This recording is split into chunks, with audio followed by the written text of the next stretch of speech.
Anyone can sell electronics. At Electronics Expo, they do more than sell products. They design, install, and support complete technology solutions. From home theaters and whole home audio to lighting, shades, automation, networking, security cameras, and premium entertainment systems. For over 22 years, they've helped thousands of homeowners experience technology at its very best. See the difference for yourself. Visit their Wayne or Paramus stores in New Jersey or shop now at electronicsexpo.com. Listen, all you New Yorkers.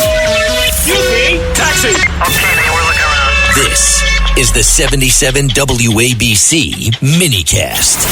And you guys, as you were talking, John, President Trump talking about just how bad things are in Chicago. Well, why don't we go to Illinois and then talk about Chicago? And we have the former governor, Rod Blagojevich. I said it right, I think. Rod Blagojevich, we love you. We love you. Are you back from Serbia, right? Oh, yeah, I'm back, and then I've been to Washington, D.C., and then I'm back here, and yesterday I had hip replacement surgery. So I had my left hip replaced, and the surgery went well, and I'm feeling great. Oh, my God. Well, thank you for calling us. I'm glad it went well, Governor. That's great. Yeah, I'm chalking that up to 8 years in prison running counterclockwise on the track. That's what they make you do. So it's another grievance I have against those corrupt prosecutors who sent me there for politics, not for crimes. Wow. Well, yeah. Well, you paid, sadly, a dear price. President Trump made a statement the other day. I guess he was in one of those moods, saying, what was it, 278? Yeah, it was like a huge amount, almost 300 in terms of murders that are taking place in Chicago. And he's he's begging. He's saying, I don't know why officials there are not saying, come on in, we can help. Come on in and help us cut down the black and Latin kids that are dying. 95% of the homicides in Chicago are black and brown. About 85% are black, and the other additional 10% are brown.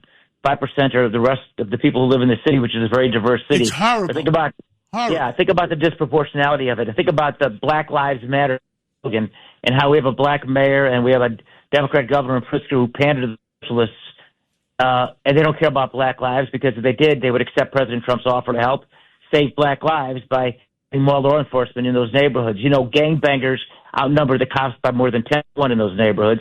And we had a teen takeover just the other day on the west side of Chicago, which I know very well because I grew up there, which is a black community, black neighborhood, and the good, decent people living in that neighborhood were being held hostage by a bunch of riotous mob teenagers. And where are the adults, and where were the authorities, and the police were there doing the best they could, but they know they're under orders to kind of just act as sort of escorts, police officers. It's crazy. It is crazy. You know, Governor, I was in D.C. last week for a brief time. And as soon as I saw it, it was so much better because the feds have come in there and cleaned up. They've worked with the city. And I thought about Chicago. My goodness, how different it would be if things were fixed. I was a couple of weeks ago, as I said, and I noticed 4 national men. There was 2 were women, 2 were men. One was black, 1 was Latino, and 2 were white. They were America. They were walking calmly, not bothering anybody, and it was reassuring. And I had the same thought. What is wrong with that? If they were in Chicago and they were in the right places, they would keep the city safe and the people safe, and the gangbangers would know that they can't run wild because there was actually something real when it comes to law enforcement.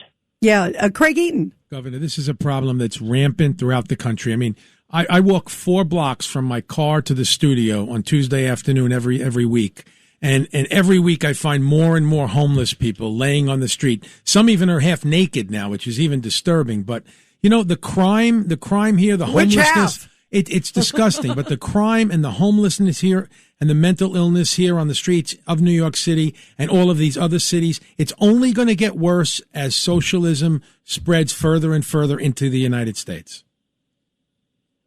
Well, we see that in Chicago. You know, homelessness is in many places in the city, and you go downtown, and I'm a little reluctant to go downtown for a couple of reasons, not the least of which is I'm recognizable to some of those homeless guys. They ask me for money, and I feel like, how can I not give them money? It costs me $20 every time I go downtown after I pay for parking. Yeah, that's incredible. You know, before we let you go, Governor Blagojevich, I got to get to today. There was a hearing in the Sheridan Gorman case, and that is, of course, that's the Loyola University student who was killed in March by the illegal immigrant who never should have been in this country, had a criminal record. And I couldn't believe this. We were sort of hearing, I guess, the inklings of the defense. And we've got some great attorneys in the studio here. So here's this guy. He had shoplifting, had a couple other things in the country illegally, comes upon her and shoots her in the back as she's running. It's a horrible crime. And now his defense says, well, he's a bit mentally disabled. And I was watching the defense attorney. I had cringes up my spine because she was saying, he really needs a dentist. He walks with a cane. He was shot in the head, she claims, years ago, and that he's had a lot of mental problems. And the problem is he got a gun. Guns are so easy. She's like gun blaming as opposed to this guy. I thought, oh my goodness, she's shot in the head and the defense attorney's worried about his molar. I saw Sheridan Gorman's mother's testimony in the house. It was so moving and touching. And, heart-wrenching. This poor mother, young mother, and her young daughter. And she asked the questions about why is it that we can't protect American citizens from illegal immigrants, and her young daughter and what happened to her. It should have never happened. And it's sanctuary cities are illegal. They're fundamentally illegal, and they're designed to protect who? People who came to our country illegally. And 10% or better violent criminals, and the people who let them in, the Biden administration, the Democrats, they know that. And you have this guy shooting this beautiful young girl. Why? Because it was a gang initiation. I know this subject real well.